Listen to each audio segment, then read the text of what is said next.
Good evening, everyone. Thank you so much. Let me first say thank you all for being out tonight to share with me your concerns. This is all about hearing from you. The past 2 nights tonight and the next 6 or 7 nights, we're going to be all over the city of Baltimore, and this is my opportunity to hear your concerns from every single part of Baltimore. So, Mayor, thank you so much for your leadership, for bringing us all together. This is an absolutely great opportunity for me to learn Baltimore directly from the citizens of Baltimore. Thank you to my council president. Thank you for all your support to all of the council members, many of whom I've already met with. I look forward to meeting with the rest of them. They've been great, giving me great enlightenment about the concerns that you share with them on a daily basis. So it means a lot. Thank you to all our officers who serve here in the Southern District. I had an opportunity to walk through the neighborhood earlier today. I'm very impressed with the work that you're doing. And then I had an opportunity to sit with the mayor and the captain in their office to talk about their concerns within the district and their leadership and their concerns. So I look forward to a great working relationship with all of you. And thank you for your service and for your sacrifice. Last but not least, I want to thank my wife who's with me on this journey, who gave up a great career of 19 years to join me in this journey and actually moved to Baltimore. Now, we're residents of Baltimore. So that's how I got my start, because it all started when I was 15 years old. She was 13 when we met. And we were living right next to each other. We met, and then went to high school together, and dated all through high school, and been together ever since. Married for going on 27 years, but we really been together since we were kids. And so thank you. She is not the deputy commissioner, but sometimes she thinks she is. But thank you. And so it all got started. I joined law enforcement at 22 years old, 1991, New Orleans Police Department. I had a number of assignments, tough assignments. I always asked for the assignment that was the hardest assignment. That's just what I wanted, because I thought that would prepare me faster than anybody else, and it did. Later, after a few years, found myself in the mid-90s, and we all knew what happened in America in the 90s in the height of the drug epidemic. Then, I was working in narcotics and did a lot of undercover work for about 5 years. That 5-year period, I spent a year with the DEA and a year with the FBI. But I had a number of opportunities, even as a young police officer, to encounter police corruption, even within the New Orleans Police Department. And I had no problem then helping the department get rid of it. I have no problem now. One of my best pieces of work was working as a undercover as a corrupt police officer to catch other members of my department. That got the attention of the chief, who promoted me to sergeant, and they said, I need you to take this skill set to internal affairs and help me root out corruption through the department. And for the next 9 years, that's exactly what I did. I've had an opportunity to be commander over narcotics and intelligence advice, gang enforcement, and then I was promoted to commander, and I was in charge of the biggest district in the city. The heaviest populated, but the most challenged with crime. We had the very affluent people, but we had some challenged neighborhoods. And so it was a real mixture of residents with real diverse population. But that got the attention in the 3 years we were there, the attention of the mayor, who actually promoted me to the chief of police position from the commander position over all of the assistant chiefs and deputy chiefs. It was a great honor. For 4 years, I served under Mayor Mitch Landrieu, where we worked together to reduce violence in New Orleans and incorporate a number of multidisciplinary approaches to reducing violence, but dealing with jobs and skills and education and poverty and mental health and drug abuse, substance abuse, housing, the lack thereof, all of the issues that cause people to commit crime. So we can help them make better decisions about that so that we would have less of a response as police officers. What I didn't mention in the past couple of nights, Mayor, that I actually taught criminal justice at the college level for about 5 years before becoming the chief. You know, I've got a bachelor's degree in criminal justice, a master's degree in criminal justice. I've attended all of the best national professional development courses across the country to develop people who want to be chiefs and to develop chiefs to become better. For a couple of years, I was a member of the Major Cities Police Association, where I was acting on the board of directors representing the central part of the country. So 19 departments in the central part of the country, I was the representative on the board of directors. I'm also a member member of the National Law Enforcement Immigration Task Force, where forward-leaning police chiefs get together to create the right, proper kind of policy and to push back against policy that hurts cities and hurts chiefs. So I've been very blessed to have a great 28-year career. That led me to a great opportunity to be asked to take the lead of the Baltimore Police Department by Mayor Pugh, and I can never thank you enough for giving me that opportunity. And so my wife and I prayed about it, we thought about it, and we made the decision to leave and retire both of our careers and then join Mayor Pugh and his team to now lead the Baltimore Police Department. And so here I am, and I look forward to this opportunity. While it is a challenge, to me it is an opportunity to take lessons learned from New Orleans, where we dealt with violent crime, where we dealt with a consent decree that was just as robust as this consent decree. That one was 492 paragraphs, this one is 510. That one was really modeled off of the New Orleans one. And we brought that one into about 90% or higher compliance in about 6 years. Whereas in other cities, it took 10 and 12 years to work on half the size of the consent decree. So we did it in record time, so what was done can be done again. We have that experience, and I hope to take those lessons learned for both dealing with crime, dealing with citizen mistrust, dealing with police engagement, citizen engagement, community policing, all of those things that made New Orleans a turnaround city, enough to get the attention of Mayor Pugh to offer me this job. We hope to bring that and turn this department around to make it the best department in America also. And so that's enough about me. It's time for me to hear from you. And so that's what this is all about, so that I can hear your concerns. That helps me create strategy on picking the best leaders to devise the best plan. But it all starts with first listening and hearing from you. It's like building something. I can't build it until I first have the instructions and know what it is I'm trying to do. So thank you for being out here, and I look forward to hearing your concerns and addressing those concerns.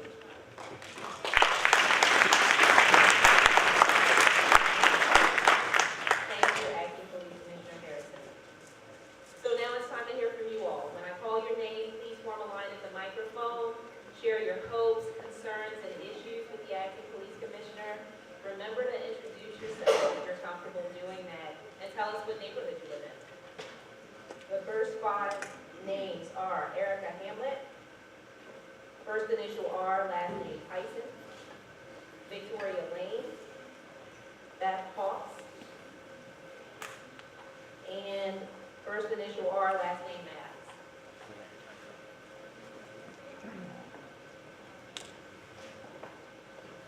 Erica Hamlet here. I'm coming.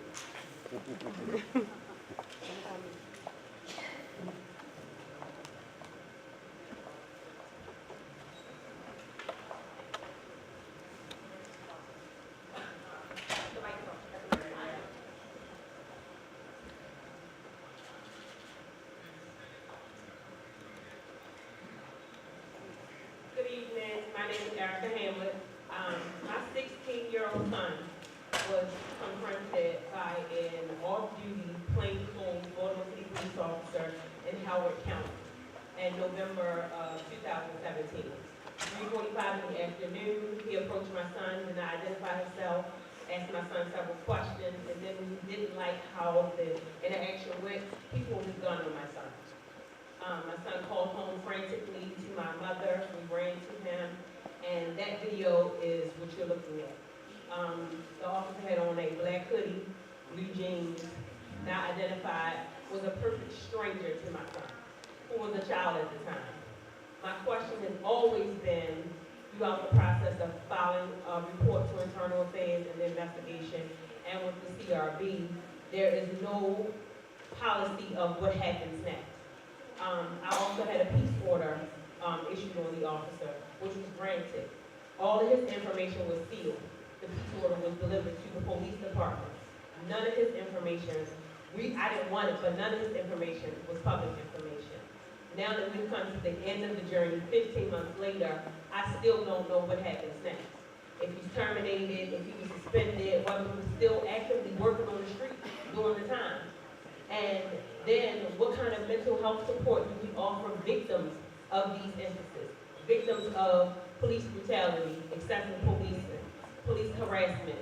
The whole entire process for Internal Affairs was very intimidating, very scary, we were treated like criminals. So my question to you is, in cleaning up and pushing these officers out, where does that leave victims still?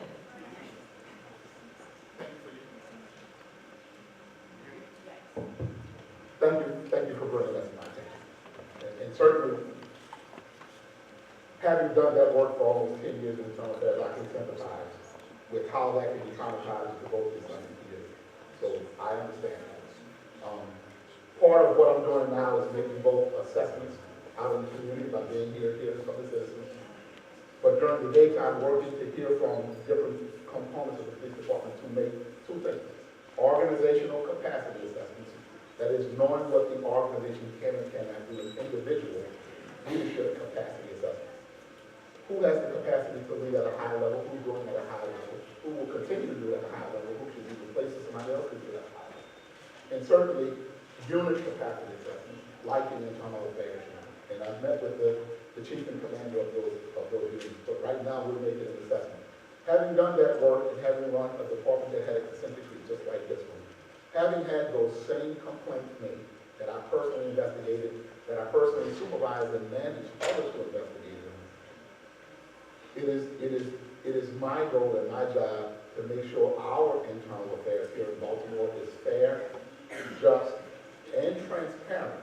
That means able to let you know what's going on throughout the various stages, to the extent that we follow the law, but we let you know what's going on through various stages. And certainly, once we're done, giving you an update on what it is that was done, so that you can at least know the outcome or the disposition of a complaint that you filed in the answer to your question. And so, right now, we're assessing all parts of the department, and in the near future, we will work to make sure that, one, we're following the law, we're complying with the consent decree. And by the way, I'm very actually honored and pleased that our lead consent decree monitor is joining us tonight. So thank you. I saw it earlier, and thank you for being with us. We really appreciate you joining us. But following that consent decree, but making sure we do it because it's the right thing to do. It's the best thing to do. Not because we've been made to do it, because it's the right thing to do. And I've done that work, so I know how important it is. And a strong discipline system is the center and the core of having a fair, moral, just, responsive, and transparent police department that the citizens not only trust, but the citizens pay for, expect, and deserve. Thank you. Yes, ma'am, your comment? Please share your name with us.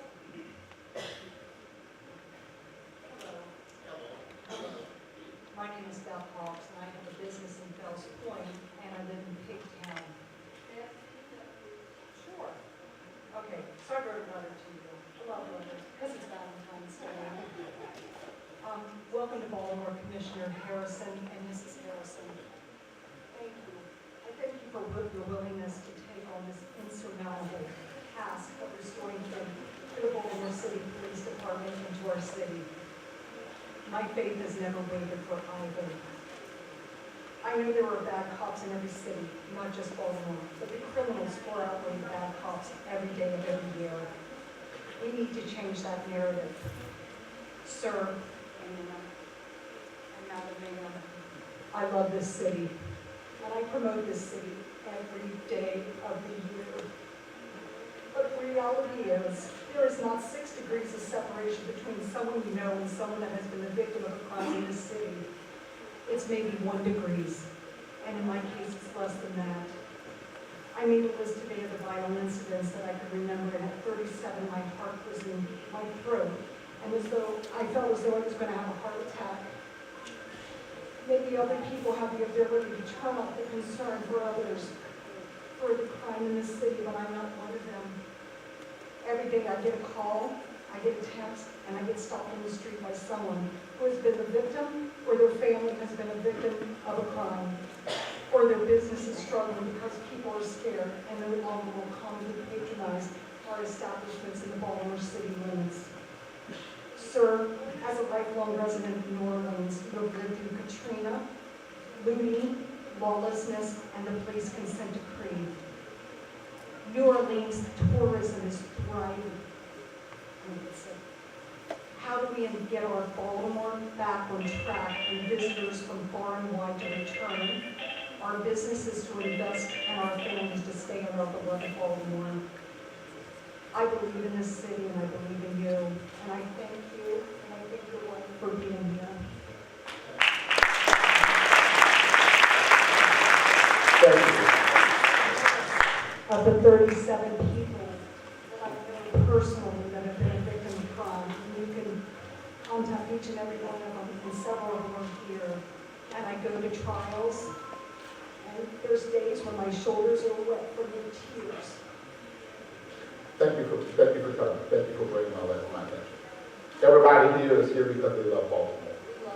My wife and I are here because we now love Baltimore. It's a great city. And I would not have left a great career with the kind of support I was having from the citizenry if I didn't think I could be effective. Or if I didn't think I would get the support that I need to be effective. And so we're committed to that. And the question is, how do we, what I thought I heard you saying is, how can we get Baltimore to experience what New Orleans experienced? Well, I can say, because Michelle Watersberger is in charge of the consent decree, I have hope. She's an amazing person. We have hope. First of all, it's been proven it's been done, and it's going to require a dynamic team of high-charging leaders who both have the will and capacity to lead at a high level all the time, every day at the same time. That's number one. Number two, having people buy in to our vision of, number one, creating public safety where people are not only safe, but they feel safe, which are different. Being safe and feeling safe. Number three, creating holistic reform, where we change a culture that creates poor performance, and that poor performance has a direct correlation to increasing crime. All of that's working together, which is all of what we're working on, so we're committed to that. And that gives you my word, that's exactly what we're here to do. Right? Yes, ma'am. Thank you, Ms. Hall.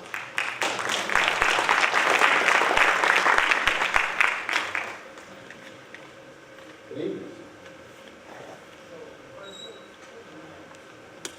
Both down. And if you would mind re-sharing your name with us, that would be great. Great. First one who spoke was my mom. She spoke about this incident that occurred at Baltimore. The first person who spoke was my mom. She spoke about the incident that occurred between my brother and a Baltimore City police officer. My concern with policing in Baltimore City is the aimlessness. It seems like to me, police officers don't do their job. If there is no crime going on, how are you feeling in the gaps? What are you doing in that in-between time? And that, to me, leaves space where you can create community relationships and community service.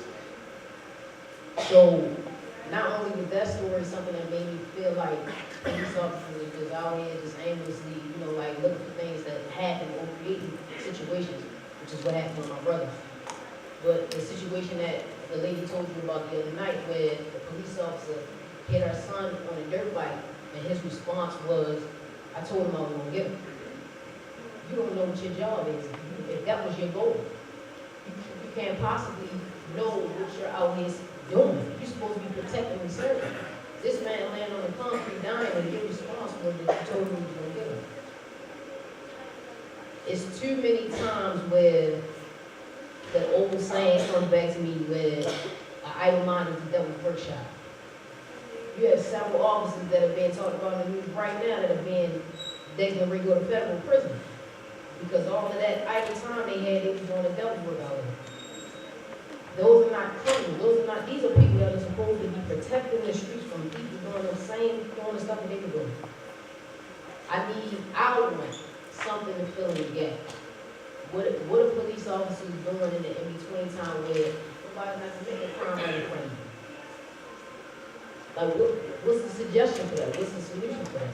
Well, first of all, thank you for that. Thank you. You bring up very good points. You bring up a point about training, and you bring up a point about supervision. They really go hand in hand, but you bring up two distinct points. And I don't know if maybe you realize it, but I don't know if you realize how deep you went into policing and police management and the science of policing. Like you really went into it. That's what this consent decree is all about, and those incidents and that culture you heard me talk about. It's a culture that makes people think they can do things that they can get away with. That's number one. But it's the training or the lack of training that makes officers not know what the proper response is. That's what the consent decree is about. It's about changing our culture, bringing on the best training, so that in every instance, the officer understands what he or she is supposed to do. And even when we don't, there's enough quality supervision to guide us and leadership to guide us with the right direction. Even when you don't know what to do, the fact that nobody called and asked, what should I do? And even if you did, who knows if that person knew what you meant for. So it's about training, it's about supervision. That's what this whole consent decree is about. It's about holistic change and changing the way we think, the way we train our officers so that we can produce quality, high-performing officers who know what to do, but have enough empathy to have and compassion on people when we engage with citizens, and when we don't know the answers, find the appropriate people who do. It's about high-quality service. And so you bring up some great points, so thank you for that.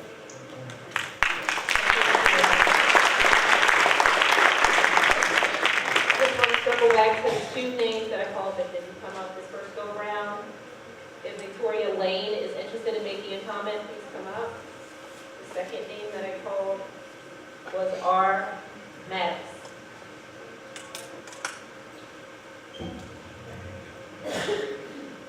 Good evening, Commissioner Good evening. Harrison.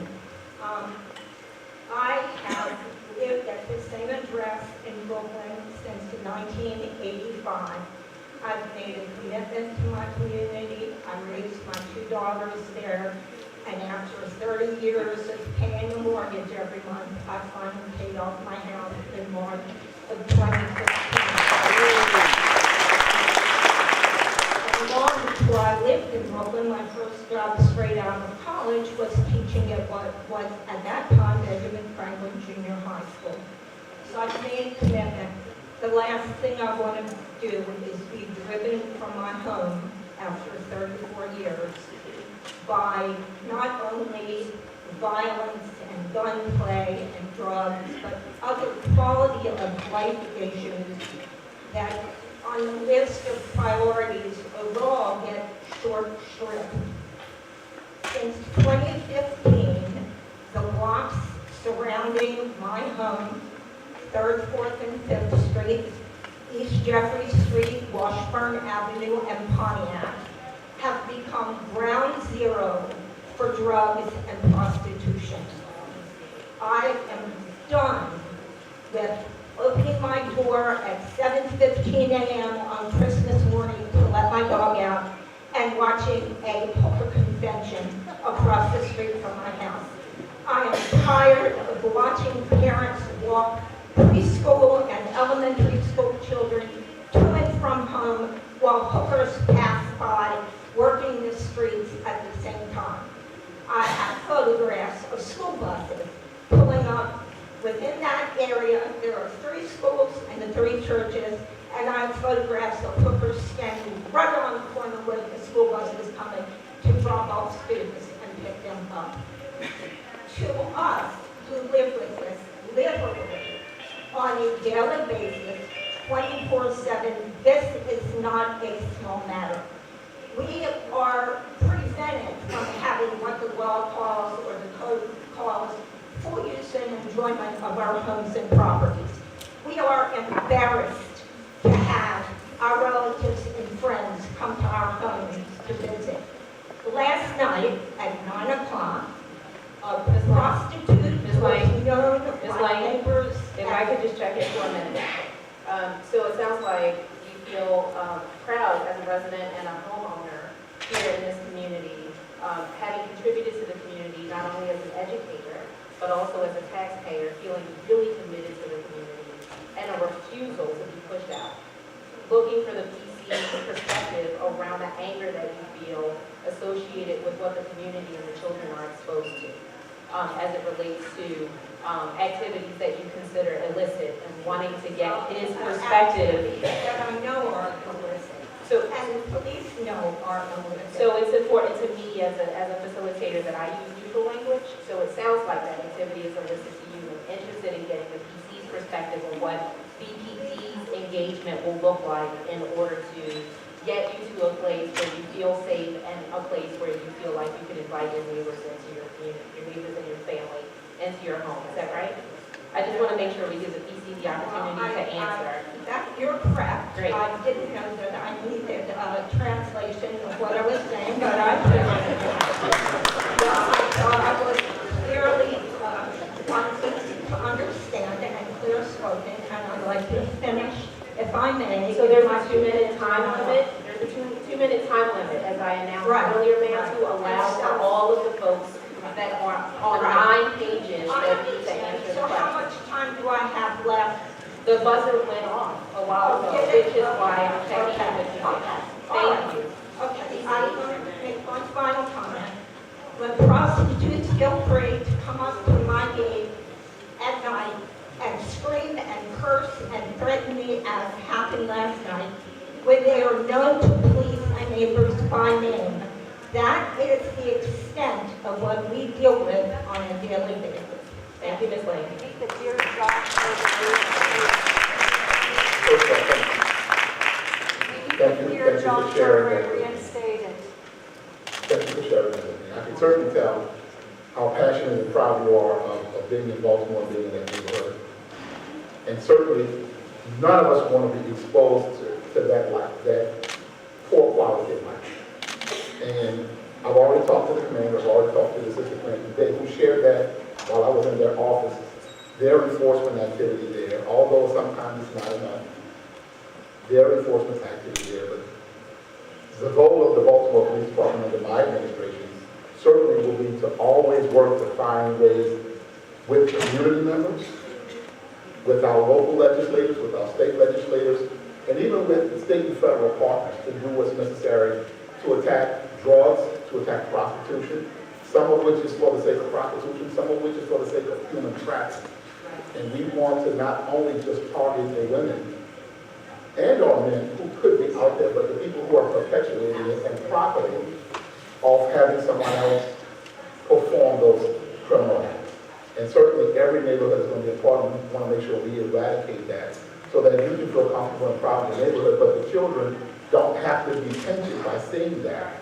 And then that becomes the norm, because that is abnormal and it is unacceptable. And so we will always work to make sure we have robust deployment strategies to attack that, both covertly and overtly.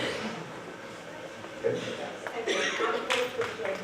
That our law enforcement officials are doing, our DRI and patrol officers. Yes. I think for the most part, they do the best job that they can, but we do live with it day in and day out, are very frustrated. We have the information, we have your community, we take the notes about that, and that helps me create deployment strategies and plans to attack it.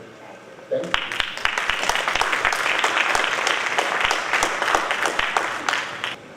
Hello, I'm Rachel Wagner. I live in Riverside on the South Baltimore Peninsula. I'm going to keep this short and read from what I wrote. The entire South Baltimore community is being destabilized by crime. We have residents who are putting their homes on the market, residents who never said they would, considering it for the first time in a long time. Across the South Baltimore Peninsula, we walk our neighborhoods knowing that armed robberies are occurring fairly regularly. We've come to learn that you must immediately comply and give up your possessions or risk being violently assaulted or possibly murdered, as has happened twice in the past 18 months. And sometimes when you comply, you're attacked anyway. We believe this is happening because criminals know that there is not active policing happening and that police are just responding to the calls that come in. And we believe the criminals also know that there will be no true repercussions. We want to know what your strategy is to get the message out to juvenile and adult criminals alike that you will not tolerate this anymore. Great job.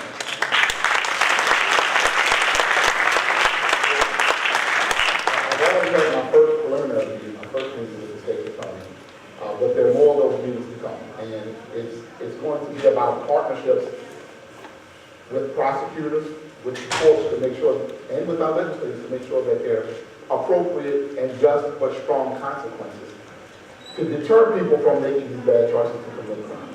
Then, that's on the back end, but on the front end, working with our mayor and our entire violence reduction initiative to make sure that we're addressing all the sociological and criminological reasons that make people make those decisions. Like poverty and education and lack of skills and jobs and all the things that push people or pull people towards criminal decisions. And so we're working on both ends while at the same time creating and changing the old culture, creating a new culture in the police department of high performance and the appropriate type of engagement. To make sure we're engaging people the right way, so when it's not enforcement, it's community policing.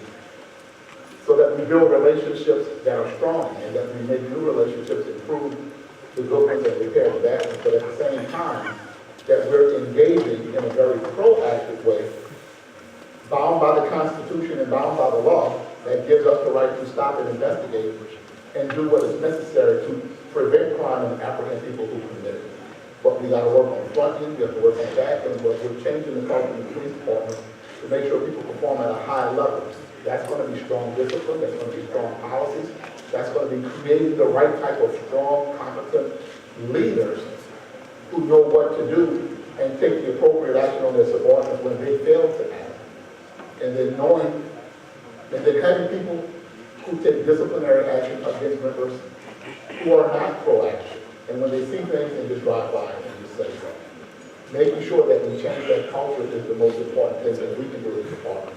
But we're certainly working on the front end and the back end to change the minds of the criminals so that they make different decisions, so they can have strong consequences to help them make different decisions. Thank you.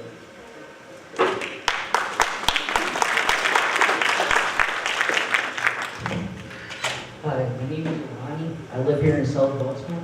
I will share you our story and which would answer my sister's question after I answer. As I mentioned, I live here in South Baltimore. In December, our car was stolen and my mother called the police for help. It had been confirmed that the police officer called ICE that day. When he responded 1 month later to a different situation, ICE detained her mom. I had not seen her over a month.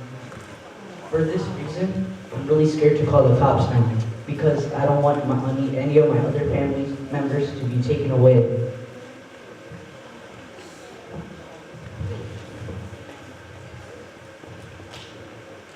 Gracias a CASA sabemos que la ciudad está trabajando para mejorar la orden ejecutiva actual de Baltimore, mejorándola con el lenguaje que existe en Nueva Orleans. I'm thankful for CASA for communicating to me that the current executive order is being improved to reflect that policy of New Orleans. Mi pregunta para usted es, cuando se finalice esta nueva orden ejecutiva, ¿cómo usted va a asegurarse que todos los policías entiendan la nueva orden y sean entrenados para seguirla? My question to you is, when this new executive order is finalized, how will you assure us that all Baltimore City police officers are aware and trained of this executive order? Y si un policía es culpado por romper esta orden ejecutiva, ¿cómo usted planea desarrollar un proceso de investigación transparente? And if a police officer who is accused of violating the executive order, how will you investigate this in a manner that is transparent? Para la comunidad se entere de los pasos de investigación cual se hicieron para investigar al oficial culpado con colaborar con inmigración. So that there is a transparent process so community members are aware of the steps that were taken in the investigation to ensure that it was truly investigated if a police officer is blamed for collaborating with ICE. Thank you for that. Thank you for sharing your story. It took a lot of courage, and we appreciate that. As I mentioned, I am on the National Law Enforcement Immigration Task Force with a number of very forward-leaning progressive police chiefs that we make the arguments that many of the ICE policies are detrimental to our cities. And it keeps us from engaging with members of our community that are fearful to call the police because they fear deportation. And so the New Orleans policy was put into effect about 3 years ago. And it does not allow officers to report that to ICE. As a matter of fact, we did not ask immigration status. That policy has been replicated here in Baltimore. Once that is done, we will then train the members of the Baltimore Police Department on our new policy. And they will not just communicate with ICE, but not even ask immigration status. So that when you're victimizing a crime, we want you to report it. When you're a witness of crime, we want you to report it. And we want you to have a relationship with us as we want with you, so that information flows, that we can protect you. You can not only be safe, but you can feel safe because you have enough confidence in us to think that we can protect you. So it's about training the members of the department, but as you heard me say earlier, developing strong discipline systems and a robust internal affairs office that can conduct fair and impartial but extremely thorough investigations to hold people accountable for violating the policy, but then having the transparency to inform you of what we're doing along the way and at the end of what the outcome is. And so transparency will be a big key that you will see us in our reformation, and we're bound by the consent decree to do just that, which we will do.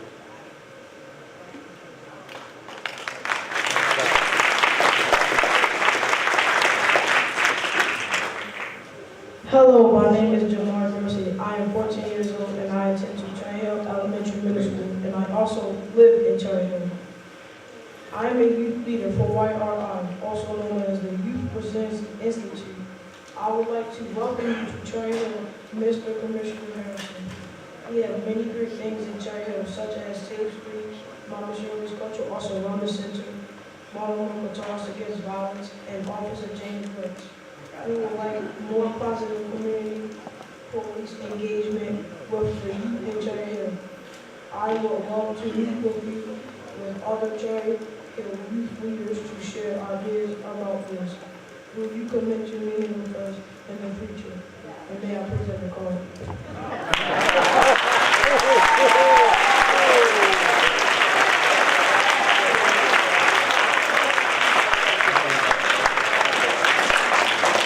So I don't have any cards yet. But the moment I get it, I'm going to make sure you get it. Now, I commit to you, to meeting with you. But only if you get a bunch of your friends and schoolmates and bring them with you. So everybody who thinks like you, or you can convince to think like you, to come to a meeting. As many as you want. It doesn't matter. I will open up the biggest auditorium in the city.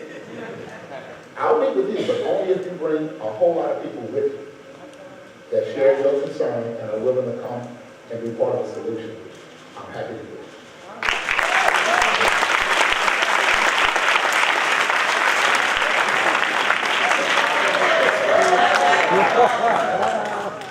My name is Michael Middleton, acting Commissioner Harrison, Mrs. Harrison. Welcome to Baltimore and welcome to the Cherry Hill community. My question is this. Last week, the state's attorney for Baltimore City made an announcement that the state's attorney's office will no longer prosecute marijuana cases or simple possession of marijuana cases. At the same time, the interim police commissioner says that the police department will continue to arrest individuals in the community with possession.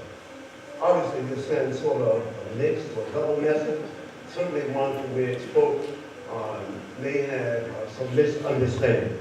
I guess my question to you is, one, how do you feel about the state's attorney's announcement that she will no longer prosecute civil possession cases? And secondly, what is your position in relationship to continue to make arrests of individuals who will not be prosecuted for their offense?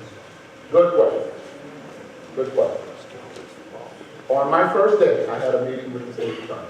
Very good, very productive meeting. And while we talked about a number of things, we did talk about the issue of the marijuana. That was a state's attorney policy decision to stop prosecuting. There was no change in the law. It is still illegal in the state of Maryland and by federal definition. But that was a policy decision that she made. She and I talked and communicated and made a commitment to one another to meet together and to openly communicate one another about those policy decisions that she makes that affects us and our policy decisions that affect her. So we can get together and go forward and create a plan that, number one, keeps the citizens safe and accomplishes the objective. That being said, We have to, and this is what I communicated to the state's attorney, we have to now meet with our team and create a strategy on how to deliver police services and how to engage citizens who are committing that crime.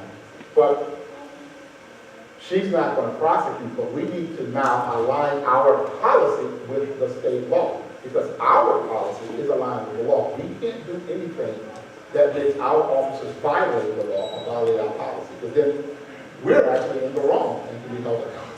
So she and I are working on a strategy that helps her accomplish the mission and our department keep the citizens safe in deciding what is the most necessary action to take. Whether it's an arrest for a serious violation, whether it's a tight citation for a minor violation, or a warning, or what needs to be done that we can document that we took an action but didn't violate the law or our policy. And so all of that is being worked out right now so that we can come back to the community together and tell you what it is we're doing about this. Thank you very much. Thank you. And we agree, whatever that decision may be.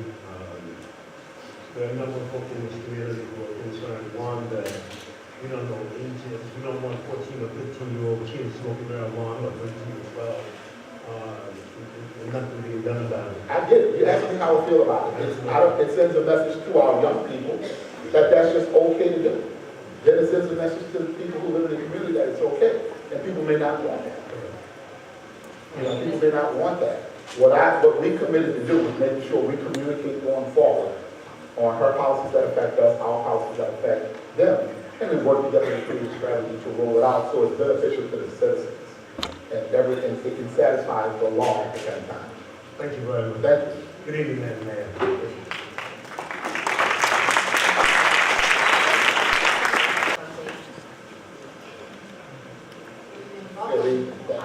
I'm Nancy Mead. I'm here from the Audubon community, but I'm also representing the South Baltimore Peninsula Leadership Group. And I just wanted to introduce that group to you because it's brand new. South Baltimore Peninsula Community Association has gotten together to form a public safety task force. What happened is that we saw crime happening in our neighborhoods, and we had all these individual homeowner associations, concerned citizens, and at the recommendation of our councilman and our state delegation, we got together to form a group so that we could speak with one voice, come to you as a unified group to express our concerns about what's going on in our area. And it's basically Locust Point, Bedford Hill, South Baltimore, Riverside, a lot of the smaller communities, and of course Audubon. So I want to welcome you to our city, and I'll welcome your wife, thank you. And just to let you know that what we're doing is looking for ways to communicate better with the department. We're also trying to get a handle on the crime statistics and be able to communicate that to our neighbors, because what we found is that a lot of the communication happens through social media. Not always productive, and certainly not always accurate. So we want to be able to provide accurate information to our community and also engage them in how they can be part of the solution. So that is the South Baltimore Peninsula Leadership Group, and welcome to Baltimore. Thank you so much. And so we will be working to make sure that our level of transparency gives that to all the citizens all the time in a way they can access it freely through open data. We will be working on that. But more specifically, I'd like you to make sure you're connected to the commander, the assistant commander, on a first name basis, and the members of the association are connected, so that in your district and in your community, the crime that happens, the strategies that are going forward to deal with it, the performance strategies, and everything that's happening, you can get directly from the commander and the members of the association as well. Because at the district level, we want you to have all the information, all the data, all the statistics, and everything that's happening. But your concerns help shape their performance strategies. So we'll focus on communication directly to help them problem solving. Well, thank you. You get the funding for the technology to help us get the information to help the police in the Yes. sample. Thank you. Yeah, thank you. Thank you. Thank you, Ms. Meeks.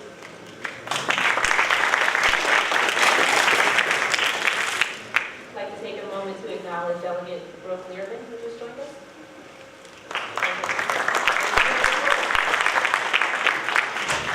Ma'am, your name?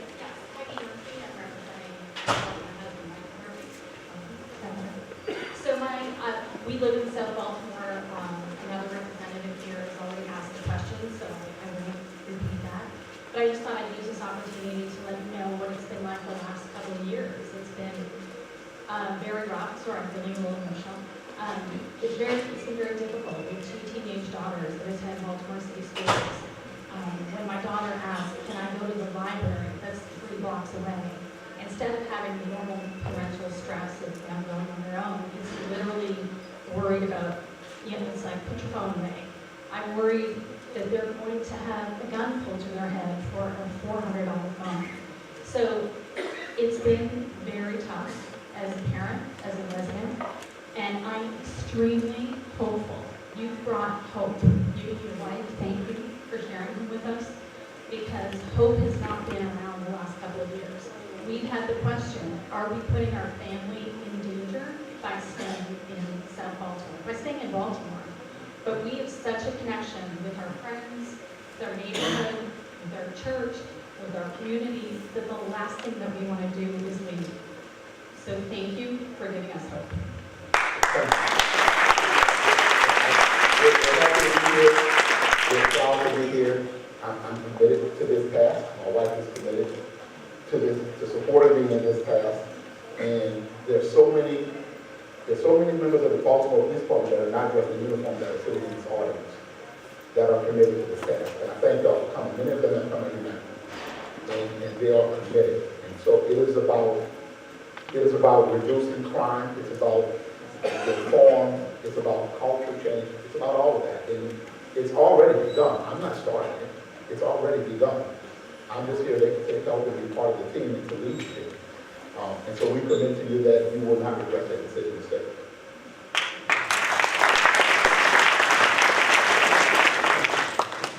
My name is John Broadbent. I welcome you, Mrs. Harrison.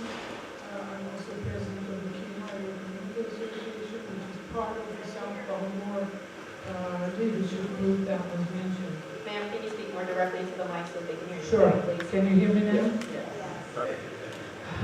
In the South Baltimore Peninsula and the surrounding areas, the predominant way we learn about crime in our neighborhoods is not from the police, but through social media and our neighbors. This exacerbates negative chatter. And without a clear voice from the police, is here, after an incident, it creates a sense of lawlessness and helplessness, more importantly, I think, among our residents. How will the Southern District and the department in general keep citizens informed of what is happening? And as a second part of that question, was an upgrade to the obsolete computer database system discussed during your recruitment? And is there a budget or implementation plan for a new computer database system? Great question. I know you called it my recruitment, but in my offer, we did talk about what it would take for us to be successful. And the mayor convinced me that the resources are available and would be available for, number one, a world-class technology infrastructure platform that supports the best technology that's needed, number one, to be a world-class police department, and two, to implement all the requirements that are required by this consent decree, which require very high levels of technology that perhaps are not here now, but we're going to implement. That includes databases that synchronize and communicate with all the other databases, and that we can move from a paper environment to a digital environment, and that we can move into a 21st century policing, and become efficient and move away from inefficiency. That being said, in the future, you will see online portals where information will come to you through open data, where you will see what's happening daily, weekly, monthly, and annually from the police department. But in real time, that information is always available to you by the commander or the assistant commander of the district where you live. And so that information is always there. They're holding weekly meetings that you're always welcome, and we're going to make sure citizens who want to attend can attend meetings and hear directly from a commander about crimes that are happening and strategies that are being deployed. But in the future, yes, there is a major technology infrastructure platform that's going to be built and is quite expensive, that the mayor and others are committed to making sure Baltimore has so we can be successful. Thank you.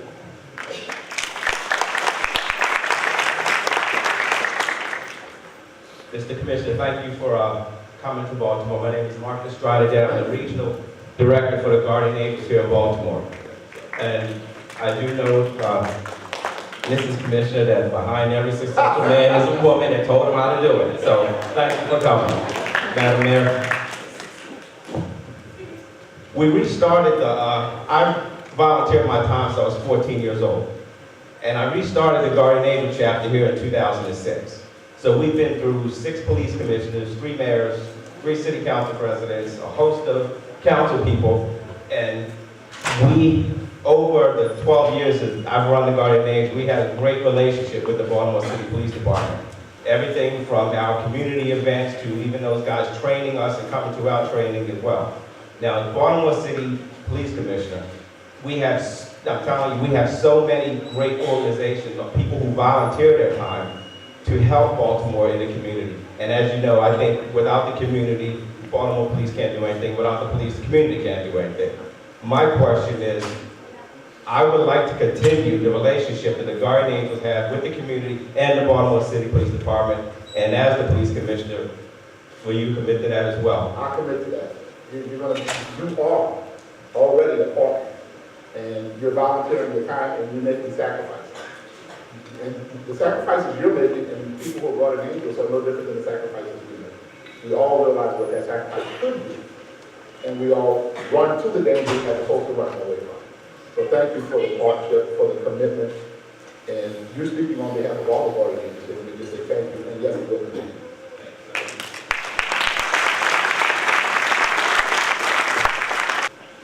Call a few names, so if you wouldn't mind reminding us what your name is and your neighborhood, please. Sure. My name is Lisa. I live in Otterbein. Hi, welcome. Thank you for coming up here at all. So thank you. Beth, who spoke first, chances are I'm one of the people on that list. I was one of several in the Otterbein and more in Federal Hill community who was a victim of a crime a little over a year ago. Had a gun put in my stomach, asked for my keys while I was getting back in my car, and off they went with my car. I was one of the lucky ones. I was not hurt. I was not beaten. I got my car back. My car is kind of becoming infamous in the neighborhood because it's really old and it's now got a couple different colors. They patched it all up. But there's something somebody earlier said, the Riverside gal, yes, who said she used the word tolerate. And there was something else you said that I was so encouraged. There's a big difference between being safe and feeling safe. And many of us, I'm thinking in many of the communities, I heard the woman in Brooklyn, I've heard Cherry Hill, I've heard South Baltimore, who don't feel safe anymore. A word I have not heard from our city leaders, and Mayor, I get your emails, I get your anti-violence program, which I think is a wonderful program, yay.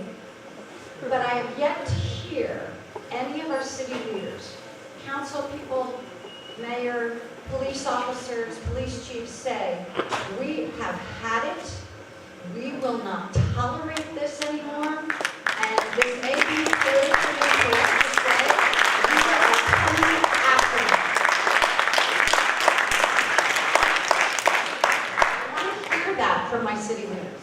We have had it. We will not tolerate it.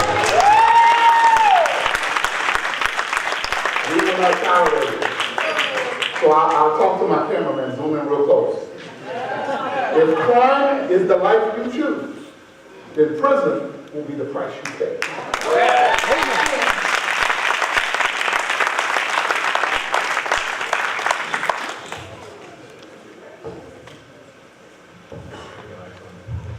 Hi, thank you so much. My name is Tony Stevens from Federal Hill. I'm the executive director for the Downtown Baltimore Family Alliance. Also a parent. I got two sons who go to public school at Fed Hill Prep. Recently there was a violent crime, unfortunate crime on the school property this past December that really shocked our community and shocked a lot of families. There were two things I wanted to just bring up today. One, first off, on sort of the prolonged, it's been talked about sort of the 1 degree of separation. We've even heard sort of 0 degrees of separation. That unfortunately the reality of crime here in the city that so many of us love. And in a sense of, myself personally, this is 25th anniversary next month. Will mark the date that my father was murdered by Mexican Federale soldiers by police in Mexico City 25 years ago.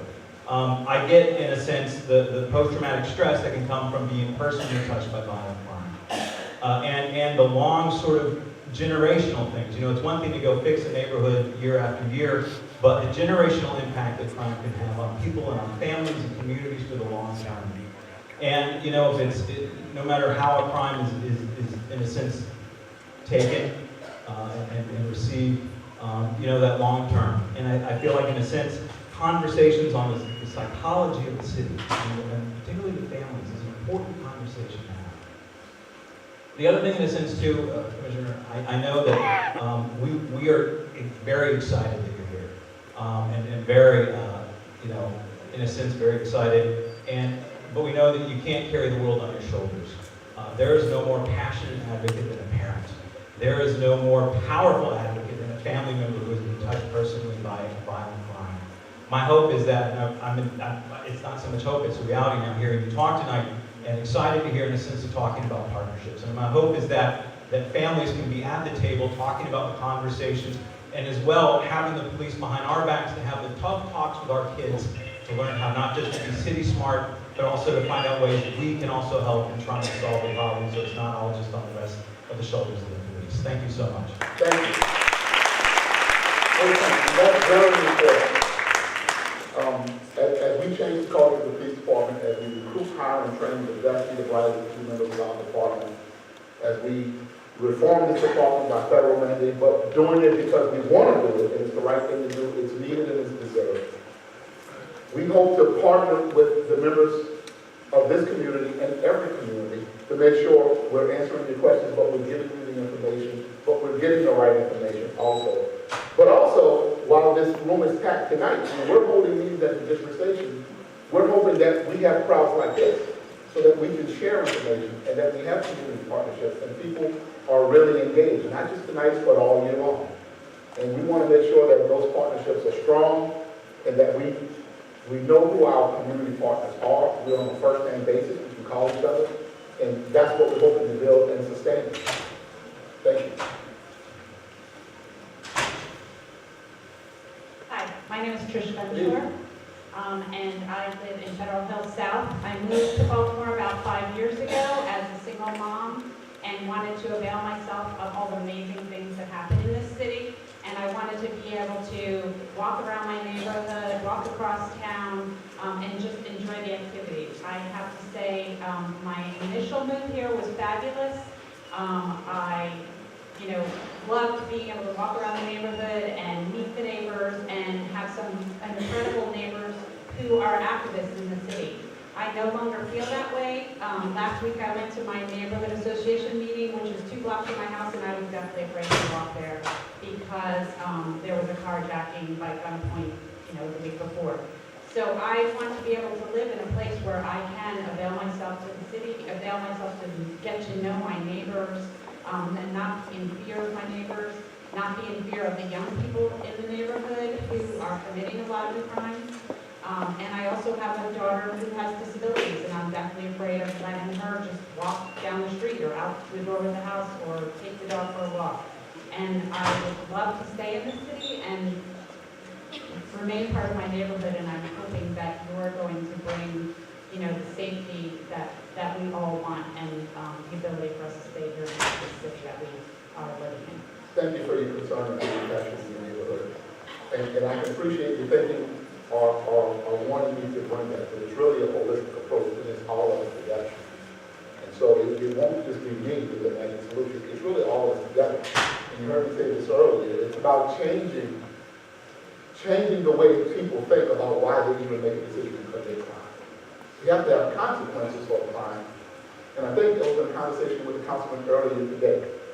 It is not the severity of the crime. It's not the severity of punishment that makes people make better decisions.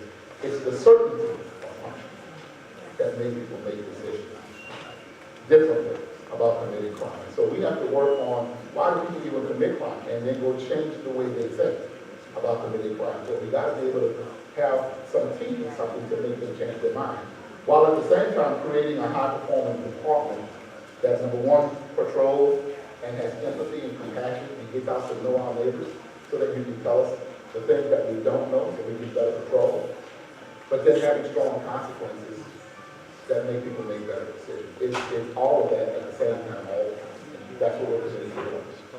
Thank you.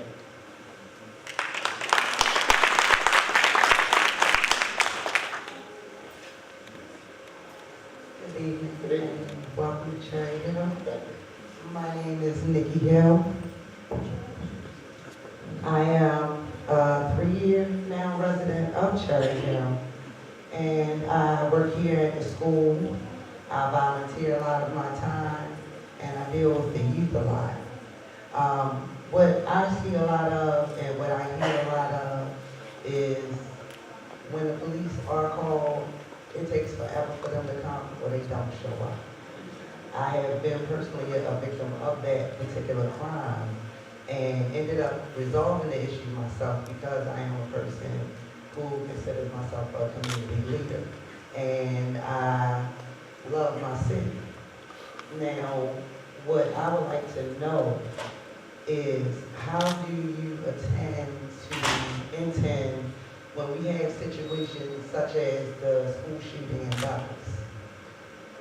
What do we do about that? What do we really do about that? Because we have students that are in fear of police officers being armed in schools, and then we also have the students that want to see them here. How do we get at a happy medium to fix the situation so that teachers, administrators, and students and staff alike can come to school and feel safe? First of all, great questions, great concerns. That's a number of dynamics that are at play there. There are both policing dynamics, there are community dynamics, there are political dynamics, there are environmental dynamics, there are educational dynamics, psychological and sociological dynamics. And so all of us together have to figure out what's best for the students, what's best for the staff, what's best for the community, what's more effective and efficient for a police department to do.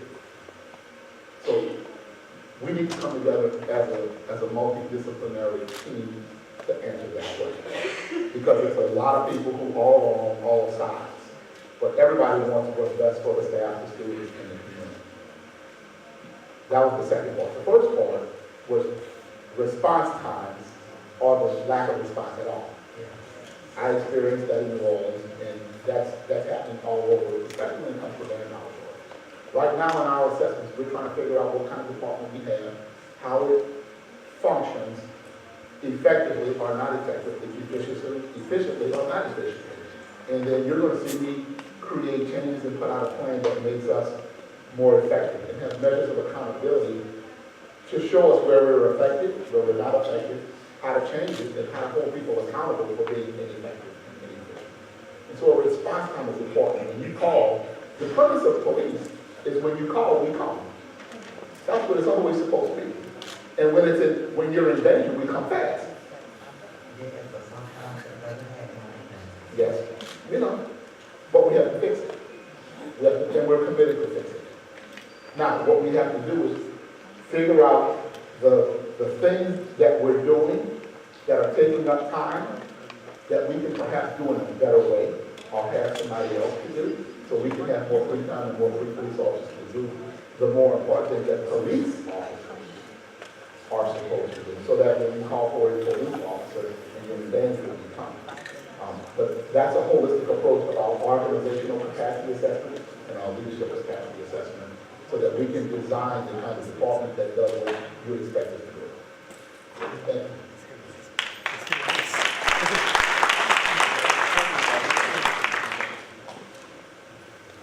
Harrison. Please. Spencer Wyman. I'm a Baltimore City resident. I'm a lifelong Marylander. So I want to welcome you to the city of Baltimore. Thank you for coming. So my question is this. As a lifelong Marylander, being in Baltimore City for the last 12 years, I've also worked as a pawn broker. I've gotten into a lot of police officers in the county and in the city. In the county, they're paid better. In the city, they're paid less. In the county, they have better technology and better equipment. In the city, it's not as good. In the county, they're probably also treated better by their command staff. So what are you going to do to attract these officers, retain them, and keep the ones we have? And when I first moved to the city, I saw a lot of police officers around. I don't see them around anymore as much, nearly as much at all. And there are programs like the Eye in the Sky and the Hopkins Police Force that have been offered, and I want to get your thoughts on this, and if that's something you would like to take part in. Thank you for your concern. And it's a good concern. And so that dynamic is true in every urban city in America, where officers who work in suburban and rural areas probably have less work, the work is easier, and sometimes they get paid more. And you got to take your hats off to the people who work here, who put their lives on the line, who know that they work well. And we do it anyway. We do it anyway. Now, I want us to be the highest paid profession of our profession. We should be making more than the astronauts. We should be making certainly more than the president and everybody else. But pay is not the number one reason people join, and it's not the number one reason people stay.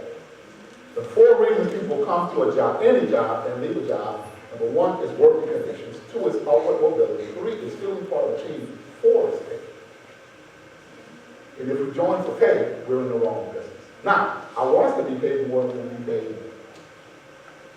But we have the resources, and I've been promised the resources to make sure that we have the tools to, number one, make the Baltimore Police Department an attractive police department where others would want to join. Right now, we're in the middle of something that I can't talk about too much because we want to launch something really beautiful about recruitment in the near future that you'll see that you'll be proud of, to show that the Baltimore Police Department is a premier department that we want others to come to from Baltimore and from other places.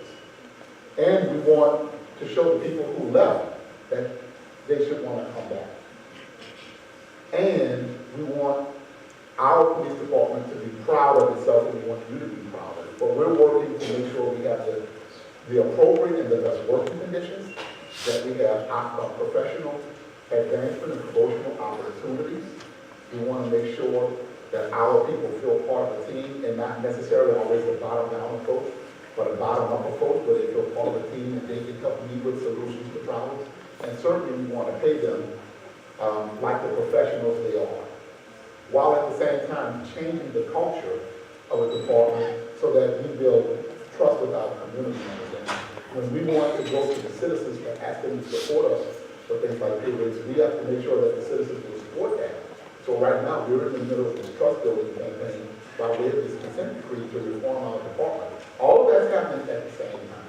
And while our colleagues in the suburbs may sometimes make more, I'm proud to be a Baltimore police officer, and I think these men are proud to be Baltimore police officers. And we're committed to giving them all the tools and resources to make them successful, to make them want to stay, and to attract others to want to come. And stay tuned. You'll see something very beautiful coming your way. I hope so. Thank you.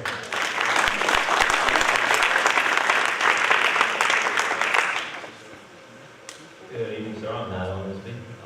South Baltimore neighborhood,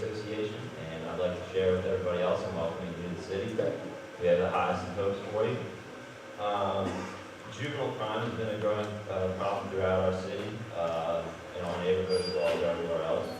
We know that there's different factors that go beyond policing when you're dealing with first-time and repeat juvenile offenders. So what do you see yourself and your department playing that role to help combat that? Great question. It's about educating our department and educating our officers on the entire multidisciplinary approach, dealing with the sociological reasons that make children make those decisions to commit crime, and then dealing with changing those dynamics to give them opportunities and show them what happens to them with consequences when they make those activities. So we can paint a picture of what their life will be like in the future if they make those decisions and get them to see that, and then give them tools, resources, opportunities, programs, mentors, coaches to be with them and help them to not make those decisions. All of that's at play and is working right now. Certainly, we always need to make it more robust, more efficient, and more effective, but working with our department so that we know that creating criminal histories unnecessarily for minor offenses, but making sure that there are appropriate consequences for those juveniles committing really serious and violent crimes so that they can be deterred from that in the future. And that delicate balance is what we hope to educate our department and to make our citizens lifelong members so that we're all trained and educated how to respond appropriately and how to take the appropriate action that best serves the community, that best serves the juveniles, and that best serves the department. Thanks, sir.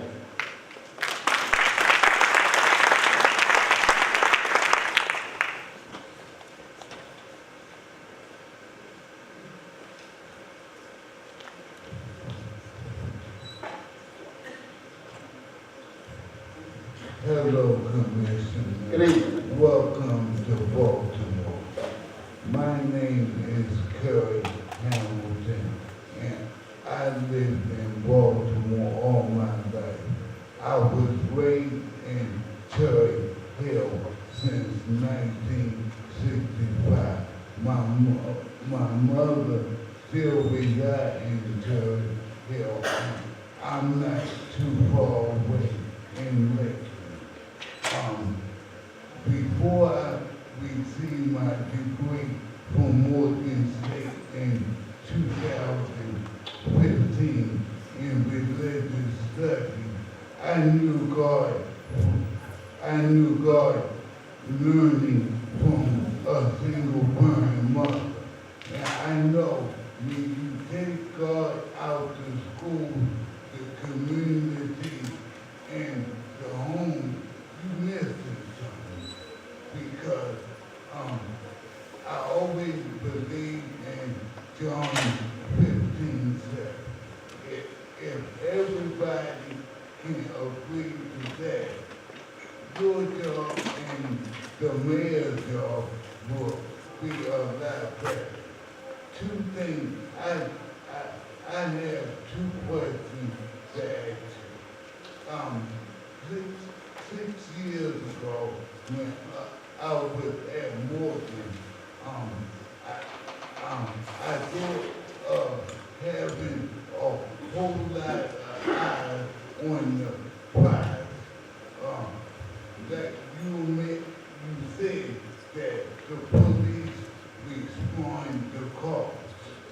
And sometimes when a police is on a scene, he's taken out of the patrol that handle that incident. And I think we should have security because Fells Point, they had a lot of assaults and robbery, and they got security. And in 2 years, aggravated assault and crime dropped 30%. So what's your take on having safe streets, guardian angels, and security to help and assist you. Very good, and thank you for that. My position is we welcome everyone that wants to help, guardian angels, safety, and private security. Now, that being said, we have been trained to be police officers, and we have the authority by the city, to enforce those states and local laws and to take the necessary police action. What we always want to make sure is that our partners who help us are not getting involved in taking police action, but they're providing private security to deter crime and prevent it from happening and being very visible. But as long as it's properly managed and they're not stepping into a police role to perform a policing function, and that it is all managed and coordinated well by district commanders, by the chiefs of department, that it is coordinated well and communicated, properly supervised, so that even when people outside the department that are in private security make mistakes, they're held accountable to this level of accountability and their transparency. When all of that is done together, we support operations like that.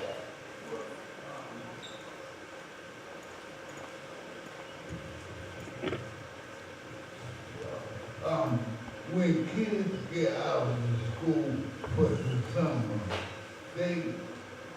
some of them don't have a vacation because they lost interaction with their friends, and mom and dad can't afford a vacation.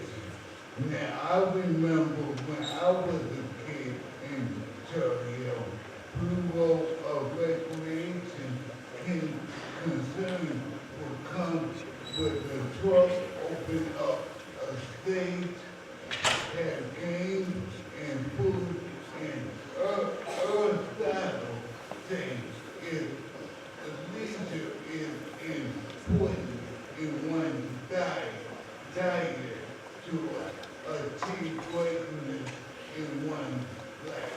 We need leisure activities and to fulfill the gap between government, city, or taking charge and make sure everybody got something to do. Absolutely. I couldn't agree with you more. Couldn't agree with you more. We have them, we need more.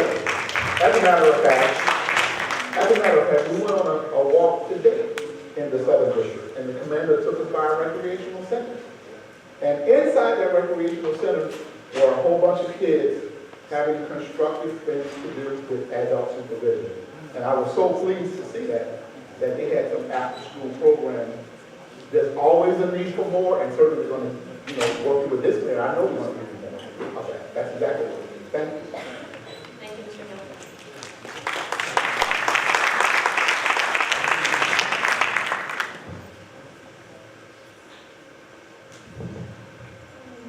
My name is Sharon Reuter, and I am the past president of Regions Delight Neighborhood. So it's really just a statement that I just wanted to share with you, and that is that while I was president, the Southern District had been so responsive to us. I guess this is really a shout out to Major Brown here now, and also her past. The past major, Stephen Ward, they have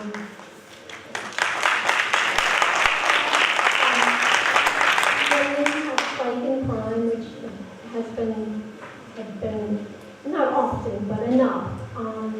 They really responded to us, and we're always available, accessible 24/7, where I would be texting them on a Saturday night, and they would reply. So I just want you to know that those two are the good people, and I'm assuming all of their staff. So thank you. I just want to share that. Thank you for that compliment. I hear you talking about recruitment. What are you going to do to recruit from the area and not other areas when the people think that Baltimore is really like The Wire? And if you haven't seen The Wire, you should check it out. The Wire shows you how Baltimore ended up like this today.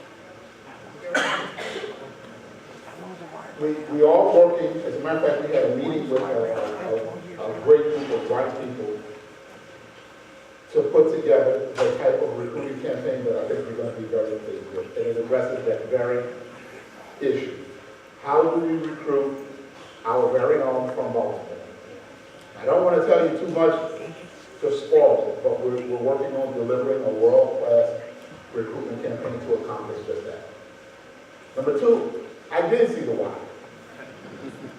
And it was a TV show. It was a TV show. But I also watched NCIS New Orleans. And that's a TV show.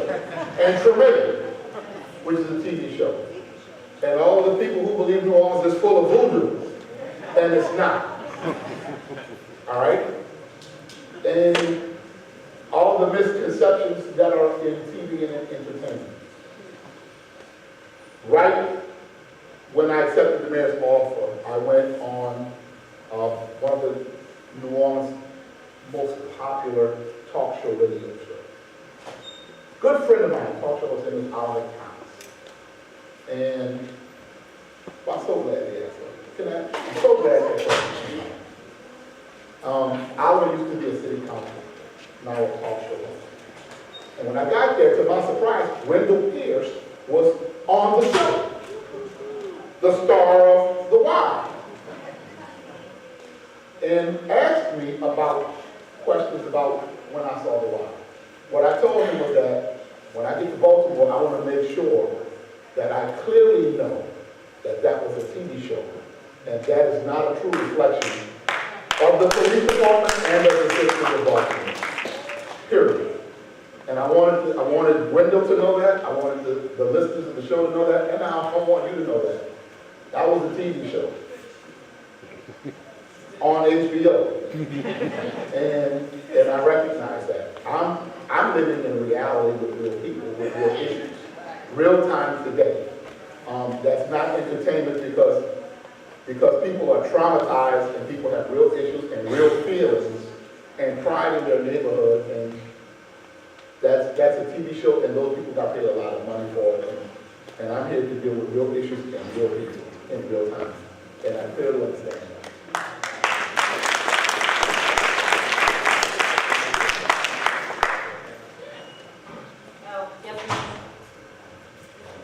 We'll bring you the microphone now.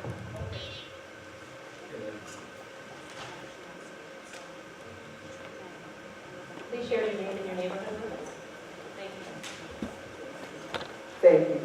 Hello, my name is Vivian Singletary. I'm right here from the great Cherry Hill. Commissioner, I have a question for you. I didn't sign up to speak because I thought someone would address this. In Baltimore, there seems to be a difference in each community according to the way the police patrol the streets and do community policing. Like say for instance in Hamden, I went to Hamden on a Friday night and it was beautiful. The community was out, everyone was walking in and out of the restaurants and the bars, the liquor stores, and everywhere you looked, there was a police officer. We were either in groups of 2 police cars, even when we went in the alley, there were police officers. And I want to know, what are you going to do as a commissioner to spread that community policing a little more evenly? Now, I'm not complaining about Cherry Hill because our officers out here are exceptional, but I'm talking about citywide. I have been in many of the pretty communities. You don't see not one police car patrolling, walking, nothing. So I would like to know what you're going to be able to do in reference to that.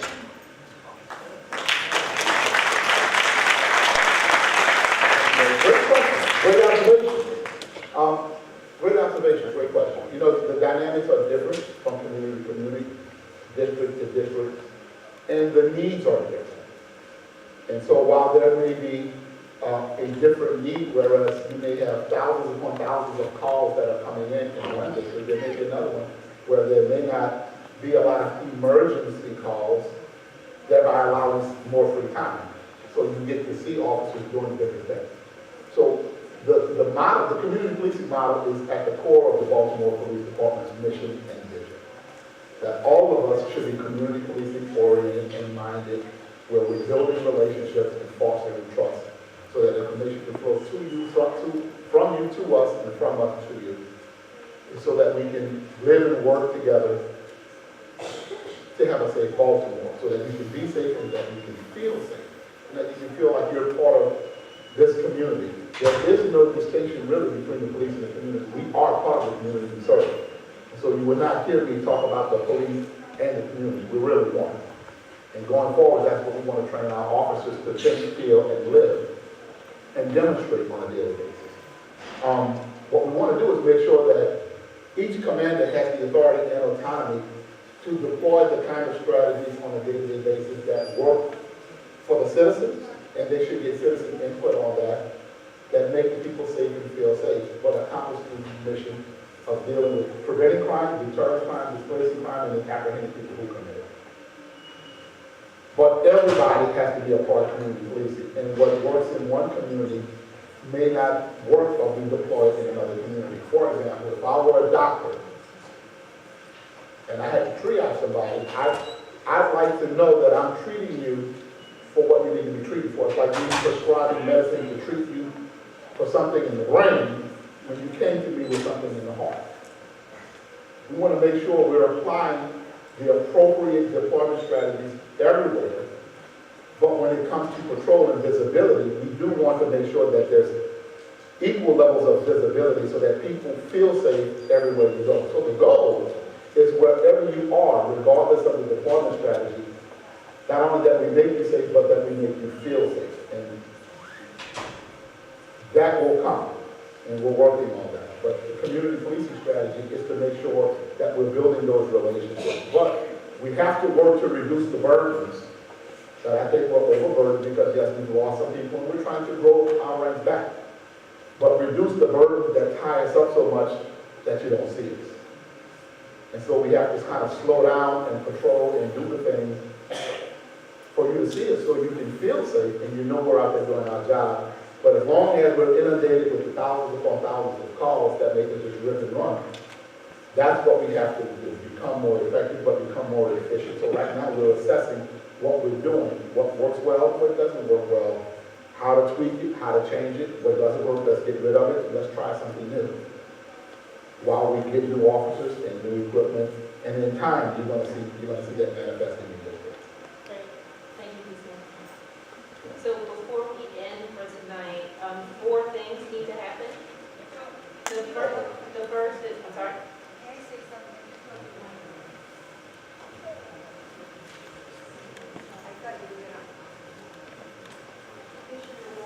Thank you.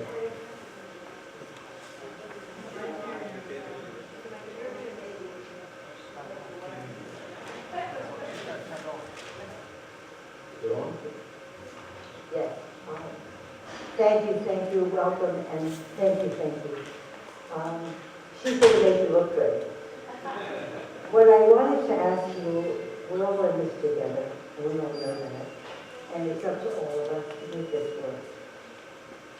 One of the major issues that I think has used the collaboration that you were speaking about is the truancy problem.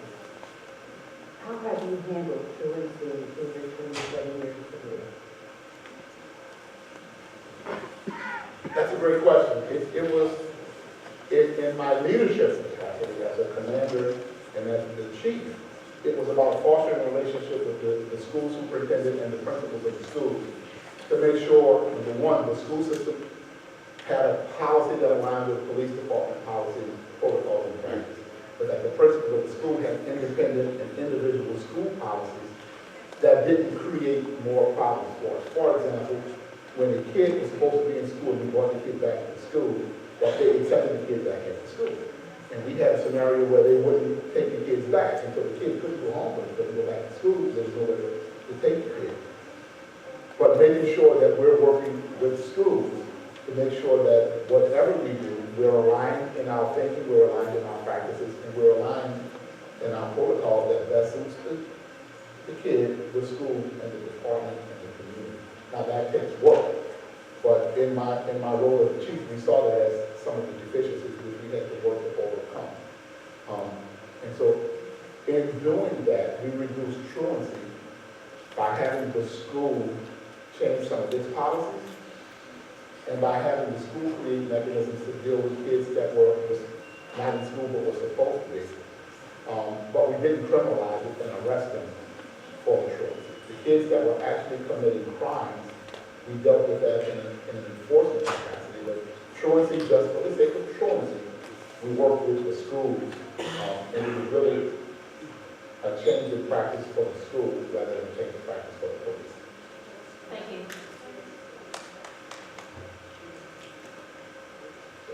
The reason for my question, from my own experience, the 13-year-old that carjacked me in a garbage gate patrol monitored garage at 10 o'clock in the morning on December 2nd had been in school 2 days prior to December 2nd.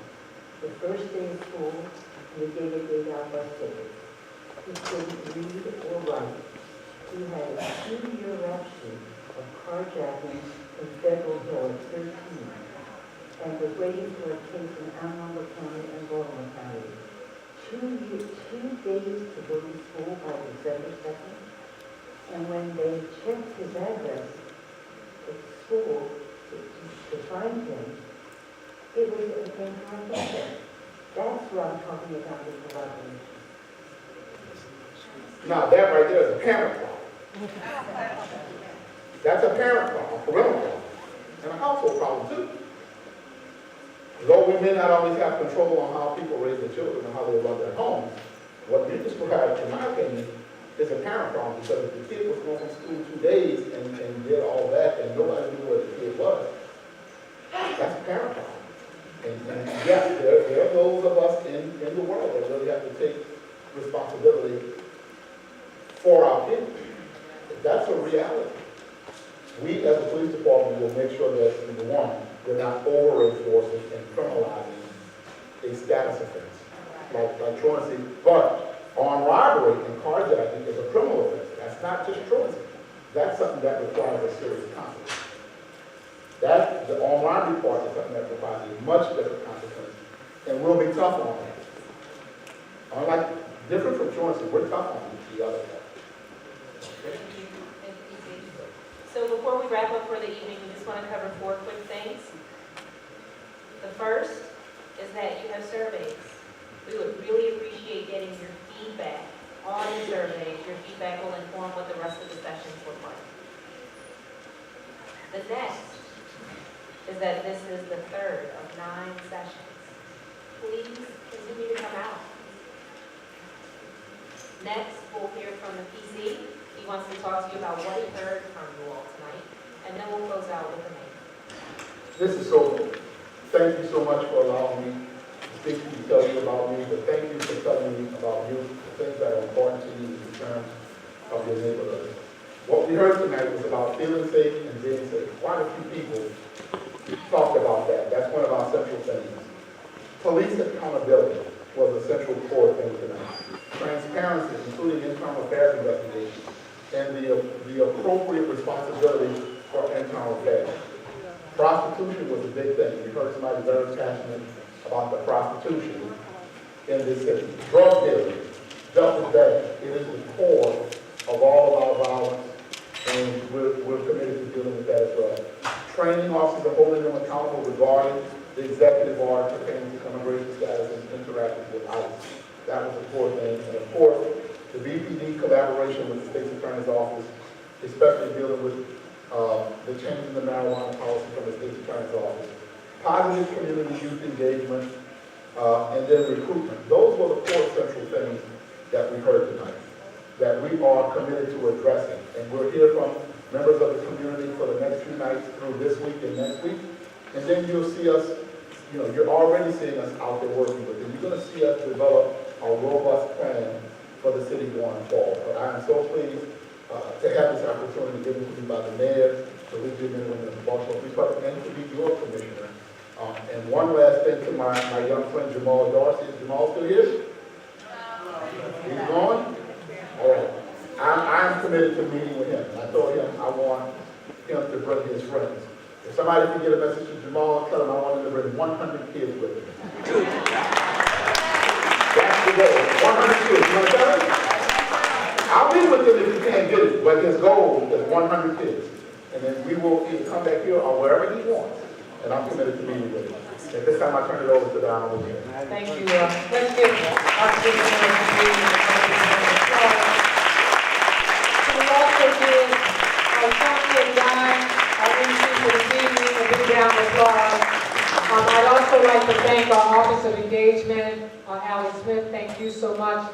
And to the Office of Neighborhoods that organized this event tonight, thank you. And to the Violence Reduction Initiative group who walked this evening in this neighborhood, thank you, in Curtis Bay actually. And thank you all for all the work that you're doing.